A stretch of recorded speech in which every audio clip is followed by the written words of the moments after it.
What's up, everyone? Frank Sriracha with another Discovery Cup game for you guys. This is round one, game one, Sunburst versus, well, I can't pronounce that. But in the lower left, we've got Sunburst, and in the upper right, we've got the other Vanguard player. I'm so sorry. I promise I'll learn how to pronounce that. Um, well, I shouldn't promise that. I take that back. I probably won't learn how to pronounce that, but I will learn what you preferred to be called for tournaments and stuff. Oh man, the quick bob surround on the scout, early death, poor puppy dog, leaving behind a very human-looking skeleton. What a catch! Meanwhile, Red's gonna come. I'm just gonna call him Red. Red's gonna come down to the lower left. Scout's gonna come out. So at the time of this cast, dog meta has kind of fallen out of fashion because dogs got a huge nerf, but this might be pre-patch. This game may have been played pre-patch. I'll have to double check when that was because it seems like it's, I mean, it certainly looks like we're back to dog meta, but some of the dog meta, some of the changes that were made to get away from the dog meta. No, I think these lighting effects look like it's current patch. Interesting that he was able to get away. Very interesting. I wonder if it's just because pathing prefers the edge because there's no trees there versus going through the light shrubbery. Anyway, that one scout gets away from the three, and three dogs are just as fast as one dog. And that lone scout and a lancer are going to come up and maybe contest that camp. I guess not. I guess they just want to pick a fight. But that Lancer's going to kind of shoo them away. The Lancer's having that very small AoE attack is pretty strong for something as small as dogs, which tend to clump up. So you kind of have the Zergling problem with these dogs where as they clump up, the more of them are going to get hit by AoE. So which really makes sense and is pretty cool for a frontline melee unit like the Lancer to have that to have a very small AoE right in front of him, and it kind of makes sense. I'm honestly surprised there weren't more units like that in SC2. There was the Ultralisk had a melee AoE damage, which was kind of cool. The Lancer's just going to sit there and watch the bobs get taken out and not do the buddy repairs they're known to do. That is such a cool attack noise too. And I can't get over the fact that, like, as an observer, as I move the camera around, like, the light actually glints off of these puddles right here. Such a cool visual update. Anyway, Red's going to go back to base because he got scouted and possibly, there we go, hogs and dogs. Hogs, dogs, and a Lancer. If that's not a 2000s era sitcom, it should have been. And they're finally going to go for the health camp. So now that they know that the Lancer's taking all the damage, that one scout just has to find surface area, and it does. And even though all these dogs got the debuff, it doesn't really matter, because I think the debuff, yeah, it reduces armor. But they take the regen camp, and just at about the same time, a little bit earlier, that Sunburst was able to take it. Oh, and I guess it looks like they caught an opposing scout, but who's now seen the hogs. So the hogs have to get out on the map and actually do something. But I think the map's a little bit too big to do any kind of surprise thing there. I'm going to get away from those hedgehogs because that noise where they start up and drive off is starting to grind a little bit on me. But it looks like we've got the same composition coming out for Sunburst here, where it's hogs, dogs, and a Lancer. Going for that early vision camp. Well, I say early, but they're both going for it at the same time. How funny would that be if they're stream sniping each other? Doing the exact same moves, like kind of like in some horror movies, you see, like, you know, someone moving in the mirror and then the reflection does something different. It's almost the same thing, except got more dogs. Oh my gosh. Alright, I guess they're just going to stand and fight. Sunburst has more veteran hedgehogs, which I think is going to be really important. And that shielded Lancer is Oh, and he puts the veterancy on him just for that little health boost too. What a move. So they've got the same number of hedgehogs, the same number of lancers, but Red has more dogs, and I think he's finally realized that he doesn't have to run away so much. One of the hedgehogs getting critically low. One of Sunburst hedgehogs goes down. Will another one go down? No. Oh, promotes it just in time to save it. Hedgehogs in melee with lancers. Would you look at that? Alright. One of Red's hedgehogs goes off because they lost the battle. How fascinating that they had almost the same army comp, except Sunburst had less dogs. But I think that veterancy, I think it really was just the power of veterancy that that showed how it swung that fight.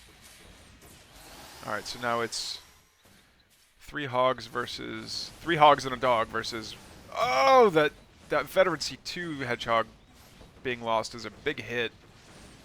There we go. Gotta move him. And a fresh one comes in to take its place. There we go.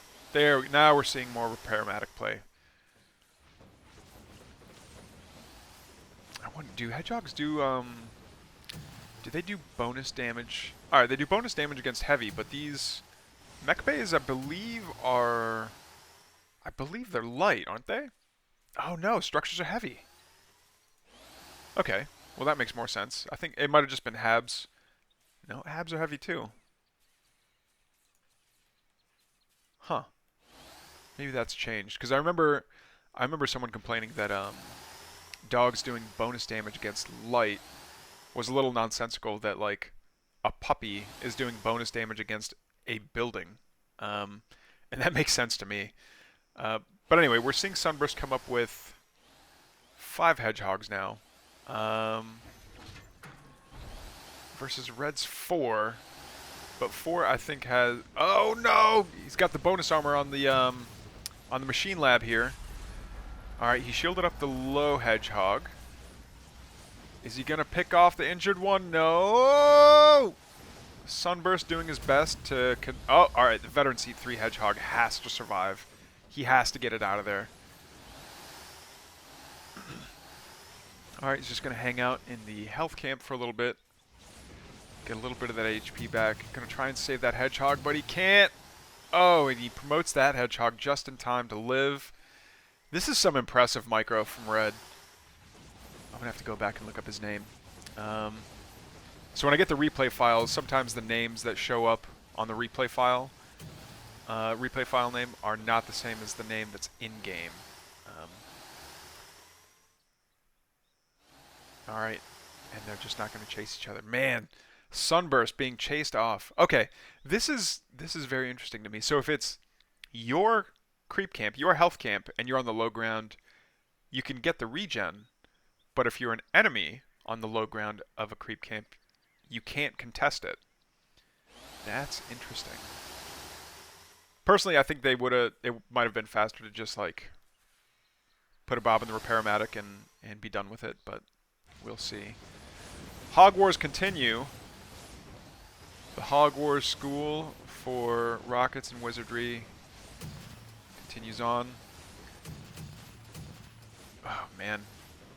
Oh, and that one hedgehog. Oh, and he's getting away too. Good for him. Oh, but the creep camp reset in the middle of that fight. Dog moving forward because he does bonus damage against light, which hedgehogs are. Oh man, that vet 3 hedgehog putting in work. You know, I think the dogs getting bonus damage against light does a lot of work against hedgehogs. That is strong, especially for the amount of money that they cost, or for the resources they cost. All right, I think Red really, Red really needs to retake this health camp. With how many injured hedgehogs he has, just doing like one repairmatic might not be enough.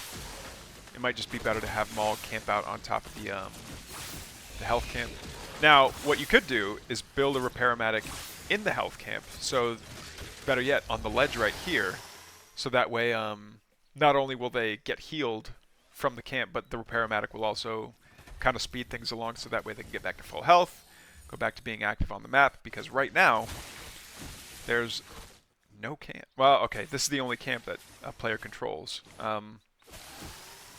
And I keep going back to this. There's just so much Luminite. There's so many resources to be had on the map if you just stay active. Like, there we go. Heal up, heal up.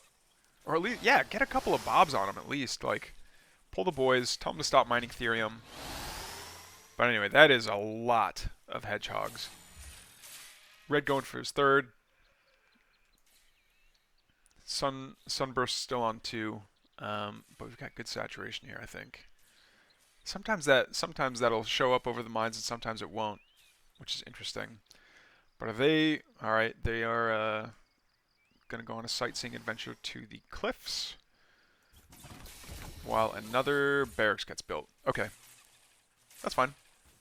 No more hogs coming out, doesn't look like. There we go. Alright, Sunburst does have 1 mech bay active anyway. Meanwhile, Red has grabbed the energy camp, and his third is up and running, but going for Therium, interestingly enough. I want to say that the scrapyard is considerably less... Okay, so it's not just for Therium, but man, all that Therium, all that enriched Therium is going to be coming in quick for Red. We're going to see that spike here pretty soon. I always find myself floating a lot of Therium. Yeah, okay. The hedgehog, I need to turn down the game noise or something. That's going to drive me up a wall. There we go. Okay, Medtechs. I think this is something else that differs from SC2 that is nice to see, is that Medtechs are still viable in a mech composition. Nanoswarm on mechanical units is so good. We know like it's a pretty well known like axiom of truth that AoE in RTS is really strong, but AoE healing, man, AoE healing is just as strong. Like those 2 hedgehogs stayed alive forever, and they were being focused. I think, you know what? I think if you'd have put a shield on them, that would have been something else too. But 3 hedgehogs to all those. Yeah, that's a quick GG from Sunburst. That's going to be game. All right, thanks for tuning in, everyone. See you next time.